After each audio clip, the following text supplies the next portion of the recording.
လူလောကမှာနေကြတာလေးကခဏလေးပဲလို့ဆိုကောင်းစားတဲ့လူလည်းခဏလေးပဲမကောင်းစားတဲ့လူဆိုတာလည်းခဏလေးပဲဘလောက်ချမ်းသာတဲ့ပုဂ္ဂိုလ်ပဲဖြစ်ဖြစ်ခဏလေးပဲနေမြင်ညပြောက်ဆိုတာလို့လောကမှာ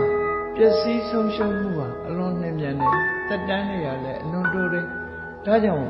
ဘလောက်ပဲချမ်းသာမင်းချမ်းသာဆိုတာသမုဒ္ဒရာတွေက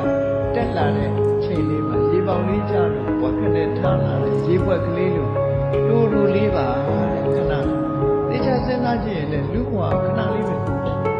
နော်စတုမာတဲ့နတ်ပြည်ရဲ့နတ်သက်နဲ့တွဲကြည့်မယ်ဆိုရင်လူတွေရဲ့အနှစ်50မှာစတုမာတဲ့ကတော့တရက်ရှိတယ်တာဝရိန္ဒနတ်သက်နဲ့တွဲလို့ဆိုရင်လူတွေရဲ့အနှစ်100တာဝရိန္ဒမှာတရက်ပဲရှိတယ်အဲ့တော့တာဝရိန္ဒနတ်ပြည်ကနတ်တွေကလည်းလူတွေကိုကြည့်လိုက်တာဆိုရင်ဒီခုပဲမွ